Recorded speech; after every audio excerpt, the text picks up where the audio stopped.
This is Electra Karandikar. I am a teacher from Goa. I hold a BA, B.Ed and M.Ed degree in education. I am a retired teacher with 31 years of teaching experience at school level and post-retirement as a master trainer, resource person and a counselor for IGNOU B.Ed.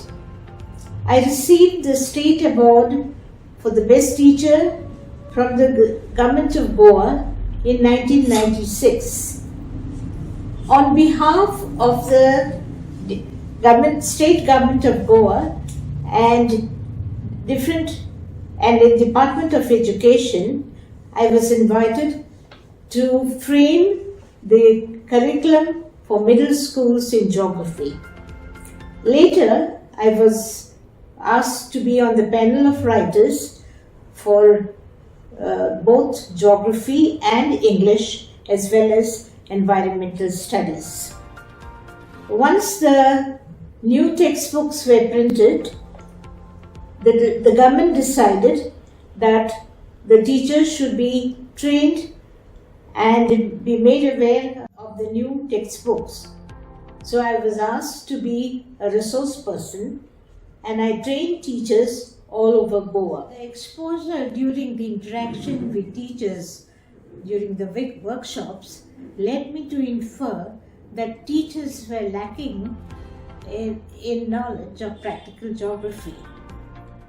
Many a time I found that they were not able to understand the basics of practical geography, and this I call the foundational knowledge of geography.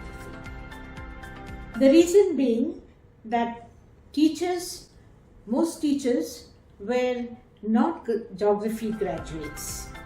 Although they had taken geography as for BA, I saw that the need for a good reference book so that teachers who were lacking in this basic knowledge would be able to find this in a good book. School textbooks are infused with practical knowledge topics along with matter from other branches of geography such as physical geography, political, economic, practical and so on. But most of this they lack graded instruction. For example, leading to map interpretation and another allied topics of practical geography is missing. This is what I call the foundational knowledge of practical geography. As per the National Education Policy 2020, most geography textbooks right from 5th to 12th are infused with many topics of practical geography, along with matter from other branches of geography. My research work, both in India and overseas, led me to decide the content matter of this book so that whatever is missing is found in this reference book. Practical geography content, both at secondary and higher secondary stage, contain the following topics. For example, cartographic techniques, statistical techniques, surveying and sketching, fundamental of maps, skills and map interpretation, including topographical maps, weather study, field study, spatial information technology, interpretation of ground photographs, aerial photographs and satellite images.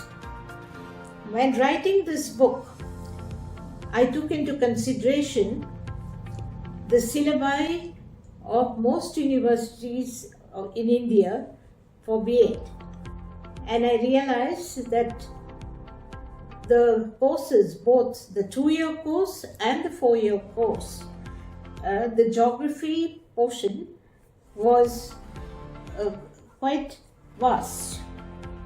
Since B.Ed students have to take 2 methodology papers to choose from, I decided that those who take geography as a special methodology subject, this book would help them a lot. Teachers who choose geography as a pedagogy subject, this book would cover most chapters, keeping in mind not only the needs of B.Ed students from the theory point of view, but also from the examination point of view. Besides, this book is also useful for teachers teaching geography in all schools presently. Also, parents who wish to teach their wards who are in the secondary and higher secondary stages. Let me give you a brief idea how this book is organized. This book has 10 chapters, and at the beginning of every chapter, I have listed out the objectives and the specific objectives. Besides that, all the learning outcomes.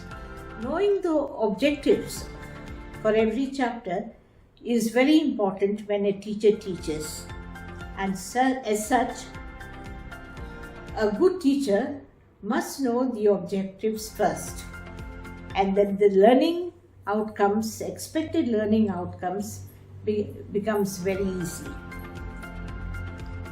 At the start of every chapter, you will find objectives and the learning outcomes given pertaining to that particular content of each chapter. This forms the base of all geography teaching, and if this is not taught as it should be, then geography will die an unnatural death. Chapter 1 deals with what, how, and why of geography. The general instructional objectives have been mentioned as the starting point to bring about the desired learning outcomes. The core content of matter of practical geography has also been listed in this particular chapter. Chapter 2, with ongoing research in the teaching of geography, I have touched upon the approaches, the instructional models, the methods, strategies, and techniques that a teacher ought to know. Topics like correlation of geography with other subjects such as geography with science, geography with history, geography with maths have been listed in this chapter. Chapter 3. It's a very elaborate chapter that deals with the skills and tools of geography in detail and the basics of map skills and map interpretation. It's a very important chapter indeed, as this part of geography is intertwined in most of the content chapters of school textbooks. My book comprises all the missing gaps for better understanding of the subject. Take for example an atlas. Most teachers ask their students in standard 4 or 5 to get an atlas, and what they do is the children go to the nearest bookshop and according to their budget buy an atlas. When they come to school, the teacher realizes that different children have different atlases by different publishers. Now this is not okay, because when the teacher asks to open an atlas or a particular page, there's a lot of confusion, and a lot of time is wasted of the teacher, and children are very confused. What the teacher has to do, the correct method is, a teacher has to make a market survey in the vicinity of the school and find out the type of atlases available for sale, and she has to keep certain considerations in mind when suggesting an atlas to the students. What she has to keep in mind is that whether the atlas suits her classes right from standard 5 to standard 10. Next, as she knows the syllabus, she has to see whether the types of maps available are according to the syllabus. Secondly, she has to find out whether the maps are drawn or the projections drawn by the cartographers are simple, easy to understand for the students. Another important thing she has to look into is the type of colors used on the map.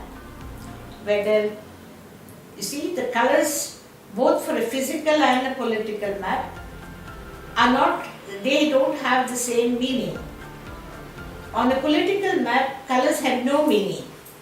On a physical map, colors have a lot of meaning.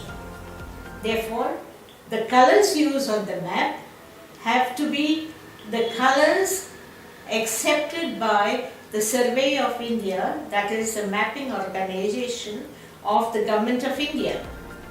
This is a very important thing. If this is not there, students will be thoroughly confused. Next, she has to also look into the type of lettering, the type of conventional signs used, and most important, she has to see the type of index which is found in an atlas. The index is based on two systems, the coordinate system and the alphanumeric grid. Next, and what is more important, is how to use an atlas. This is never taught to students. It is important that the teacher at the beginning of the year makes use of 3 or 4 periods for the students to get acquainted with an atlas. She has to see that students understand how to use an atlas, and all these important points are to be taken into consideration. So what is important, what is most important is that the teacher recommends an atlas. Not just tells the students to buy an atlas, but recommends an atlas, taking into consideration all the things like I have said, syllabus, the type of colors used, the conventional signs, the index of the atlas, all this, and then suggest and recommend an atlas. And most important is the teacher should ask the students to buy the latest edition. So what is important is the teacher should write on the board the name of the atlas, the publisher and the edition. Now we go to the next chapter, that is chapter 4. Chapter 4 deals with the different methods of depicting relief. Here, contour mapping and representation of relief, both above and below sea level, are mentioned in this book. I have found that most books don't mention all the relief features. So here I have mentioned as many as I can, along with the help of diagrams and figures, so that and the details of how to draw and the interpretation of these physical features is given. Chapter 5 is a chapter dealing with map projections. I realized during workshops as a resource person that teachers were hardly conversant with what map projections are, though many of them use an atlas. They were not well versed with what a map projection is and why different types of map projections are used. This chapter deals with the method of transference of a sphere, that is a globe, to a map, that is developable surface. It does not deal with construction of projections. Different map projections by different cartographers have been mentioned in this chapter with their properties and uses. Chapter 6. This chapter deals with the statistical part of geography and the various graphical representations of geographical data and the steps leading to the construction and interpretation of different types of statistical diagrams. Here, basic statistical techniques have also been mentioned so that a teacher who wishes to pursue her studies, like for example M.Ed, this would be useful. Chapter 7 deals with weather study or weather skills. This is indeed a very important chapter that affects our daily lives. There is no systematic teaching involved as regards this area. The feel without the touch and the mental image without the actuality is how weather should be taught.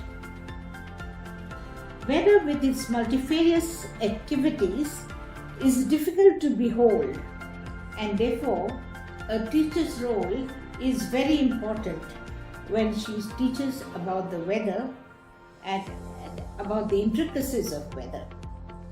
All the weather elements, the instruments used, have been detailed in this particular chapter. Chapter 8. This is a chapter based on the various multi-sensory learning media and how to make use of them whilst teaching as teaching aids.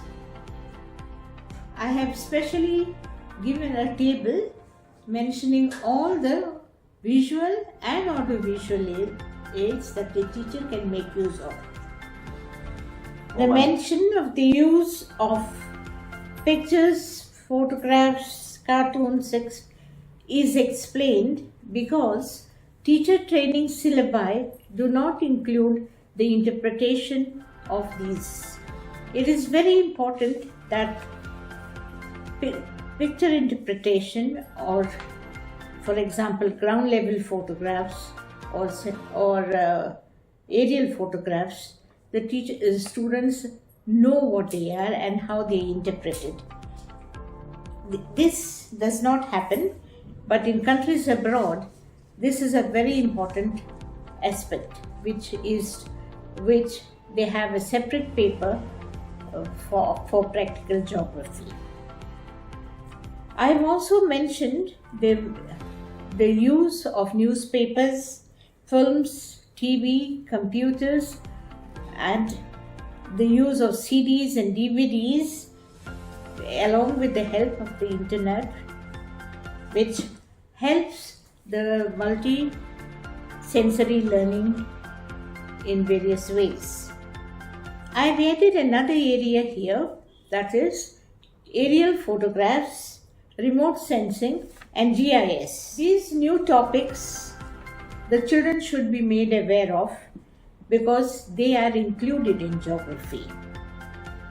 Countries abroad have a practical paper for testing practical geography, and this is called the broadsheet. The broadsheet is a paper that contains ground level photographs, aerial photographs, topographical maps, graphs, different types of graphs, and so on. And students have to answer on a separate answer sheet the interpretative type of questions that are asked by making use of the broadsheet.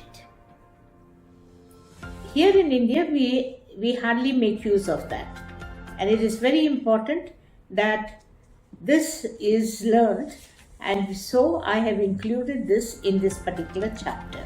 The next chapter, that is chapter 9, talks about field study.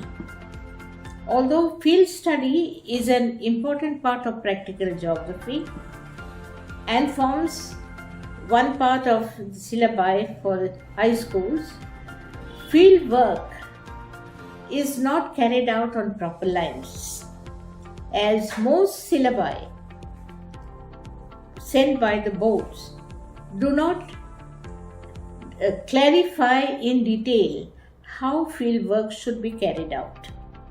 Therefore, I have mentioned in this chapter all the types of field work, how it should be carried out, how to make use of a questionnaire, the different types of questions to be asked, how an interview is to be conducted, then a huge list of field trips to be carried out, another list, a huge list of projects to be done. All this has gone into this particular chapter. A very important chapter, because hands-on is the best way of learning. Chapter 10. This is a chapter that deals with entirely on assessment. I have included this chapter because geography has got a practical paper to be answered.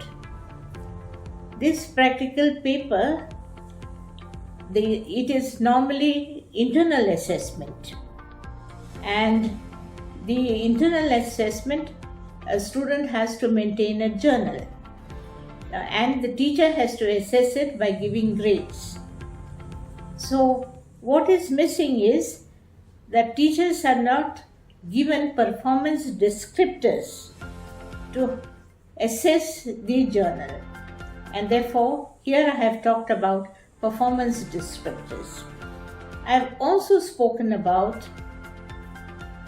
the different types of assessment that is done in geography and how to set a question paper, different types of questions, the need for having different questions according to the age. In the end, I will like to say one thing: why you should use this book. This book is actually most of geography in a nutshell. You won't find a book like this available giving you all the requirements for knowing how to go about teaching geography. It is the most important book, especially for B.Ed and for teachers teaching the subjects in schools. Like, for example, every time a teacher gives a lesson, she needs to know the objectives and the learning outcomes. Although textbooks do give you, the finer points are not given. So this book covers that up. Secondly, reading and interpreting graphs, maps, contours, you won't find all together in one book.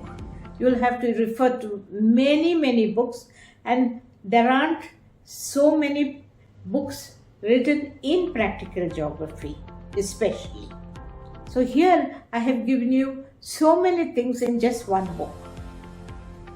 Also, there is no detailed study about weather given in one book or one chapter.